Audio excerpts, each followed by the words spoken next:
अरहन्ताणम् नमो अरहन्ताणम् नमो अरहन्ताणम्।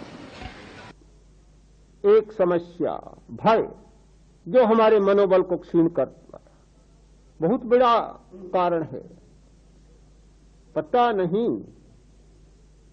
कि कितनी कल्पना भय के साथ जुड़ी होती है। अंधेरा मन को दुर्बल बनाता है।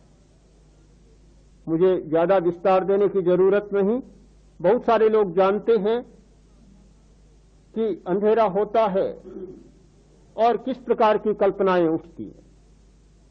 भूत, प्रेत, देवता और भी न जाने क्या क्या कल्पनाएं उठती हैं जिन्हें भय लगता है, वे ही जानते हैं। किस प्रकार की स्थितियां आती है। जो कमजोर हृदय के लोग होते हैं और डर जब लगता है, अंधेरे में अकेले होते हैं या बैठे होते हैं बिजली के प्रकाश में, अकस्मात बिजली चली जाती है, उस समय क्या बीतता है वे ही जानते हैं। आशंकाएं, मन में इतनी आशंकाएं उठती है, कल क्या होगा, मैंने ये कर दिया अब क्या होगा, अब क्या होगा, कहीं घाटा न लग जाए, कहीं यह स्थिति न बन जाए। इतनी अशुभ कल्पनाएं मनुष्य के मन में जन्म लेती है कि आदमी निरंतर उसकी उधेड़ बुन में रहता है। जब तक हमें सच्चाई का पता नहीं चलता, हम भय से मुक्ति नहीं पा सकते। बहुत बार तो ऐसा होता है कि सुरक्षा भी हमारे लिए भय का कारण बन जाती है तो सुरक्षा पर भय मान लेते हैं। एक बार ऐसा हुआ, पुराने जमाने की घटना है। एक बादशाह समुद्र की यात्रा कर रहा था। जहाज में सब लोग बैठे, एक सिपाही भी साथ में था सिपाही पर बहुत कमजोर, दूसरों को डराने वाला पर स्वयं बहुत डरने वाला। अब जहाज चलता है और हिलोरे लेता है, धक्के लगते हैं, कभी ऊंचा और कभी नीचा होता है। सिपाही तो रोने लग गया, बहुत बुरी तरह से रोने लग गया। बादशाह ने मंत्री से कहा, क्यों रोता है? कि महाराज डर रहा है। जैसे ही जहाज हिलता है वो सोचता है कि प्राण अब गए अब गए अब गए, बस ये तो डर रहा है। समझाओ, समझाया, पर समझाने से क्या होगा?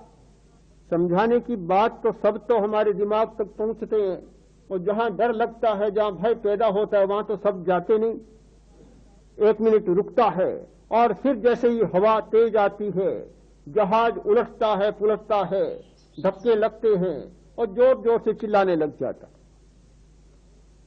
बादशाह परेशान हो गया, मंत्री परेशान, सारे लोग परेशान, और उसकी चिल्लाहटें कानों को बेंध रही है। मंत्री ने सोचा कि क्या करे। एक उपाय निकाला, आदमी को समझाया। कुछ आदमी गए, उसे उठाकर और समुद्र में फेंक दिया।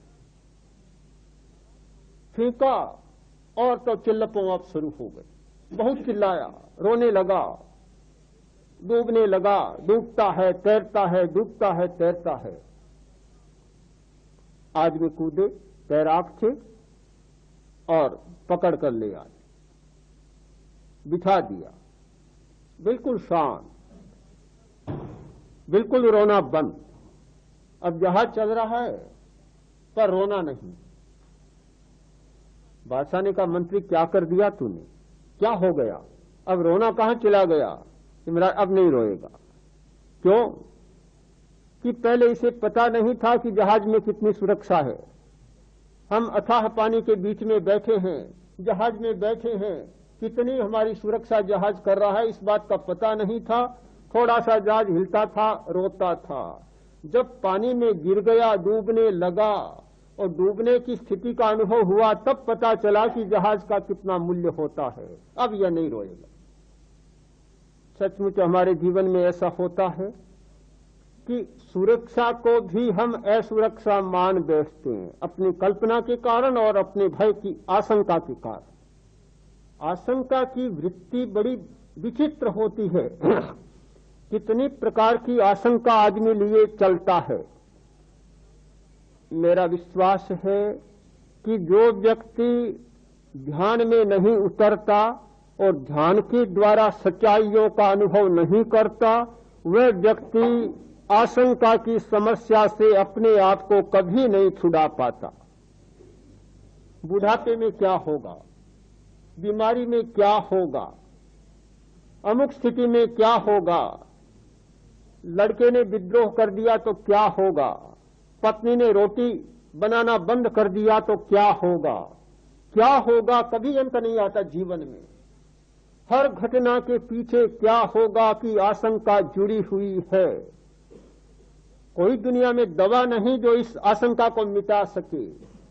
एक मनोबल जाग जाता है ध्यान की शक्ति के द्वारा, तो फिर क्या होगा बात ही समाप्त हो जाती है। जो होना है सो होगा, कभी होना है तब होगा, आज ही तो नहीं रोना है। जब होना तब होगा, होगा या नहीं होगा पता नहीं, पर रोना धोना तो आज ही हो गया। नहीं होना है तो फिर उसे होना पड़ेगा। एक अपनी दुर्बलता के कारण आदमी इस प्रकार की कल्पना करता है, अशुभ कल्पना करता है और नहीं होने वाली घटना को भी शायद निमंत्रित कर लेता है।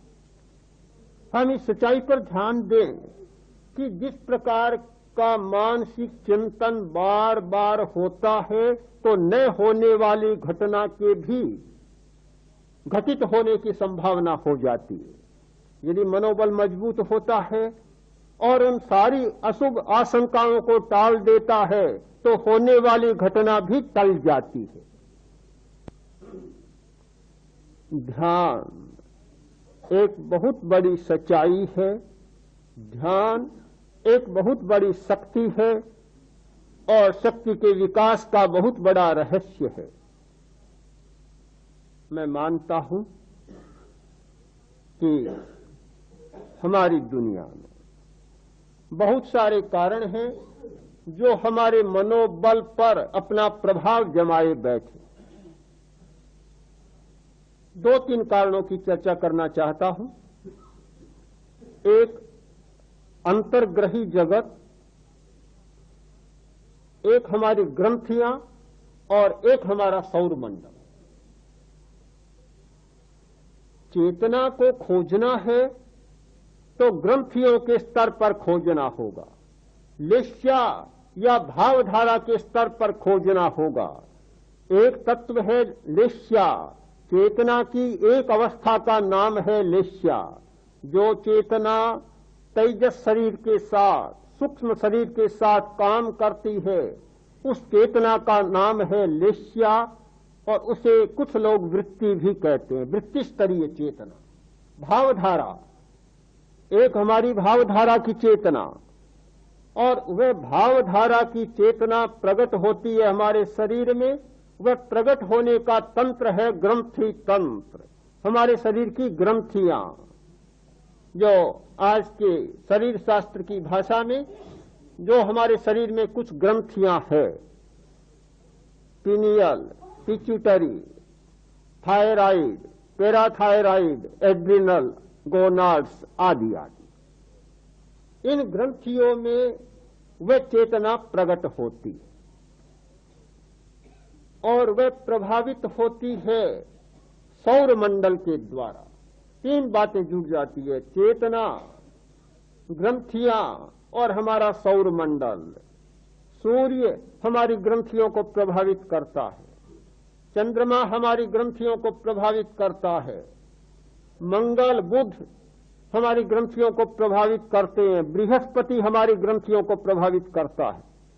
तो ये सौर मंडल के जो तारे हैं, जो स्टार्स हैं, वे हमारी ग्रंथियों को प्रभावित करते हैं। एक बाहर से सौर मंडल के विकिरणों से आने वाला प्रभाव, दूसरा हमारी चेतना से आने वाला प्रभाव, और इन दोनों को झेलने वाला हमारी ग्रंथियों का स्थान। ये तीन इतने कनेक्टेड हैं और इन दोनों को झेलने वाला हमारी ग्रंथियों का स्थान। ये तीन इतने कनेक्टेड हैं, इतने परस्पर संबद्ध और जुड़े हुए हैं, इन तीनों को छोड़कर हमारे जीवन की व्याख्या नहीं हो सकती। केवल श्वास के आधार पर जीवन को नहीं समझा जा सकता, केवल प्राण के आधार पर जीवन की समस्याओं की व्याख्या नहीं की जा सकती, इस महाग्रंथ को नहीं पढ़ा जा सकता जब तक लेस्या की चेतना को हम नहीं जान लेते हैं। हमारी जटिल समस्याएं, हमारी जटिल पहेलियां, हमारी उलझने तभी व्याख्यात हो सकती हैं जब हम चेतना के स्तर पर जीवन को समझने का प्रयत्न करें।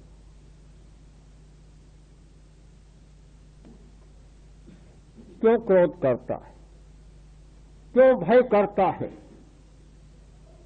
क्यों हीन भावना से ग्रस्त होता है, क्यों अहंकार से ग्रस्त होता है, क्यों पक्षपात करता है, प्रिय और अप्रिय का संवेदन करता है, क्यों असंतुलन करता है। ये सारी स्थितियां, सारी समस्याएं जो व्यक्ति की अपनी समस्याएं हैं, मानसिक समस्याएं हैं, इन सारी समस्याओं की व्याख्या चेतना के स्तर पर ही की जा सकती है। ठीक बात है कि मंगल का प्रभाव पड़ता है, सूर्य का प्रभाव पड़ता है, बुध और बृहस्पति से आने वाले विकिरणों का प्रभाव पड़ता है।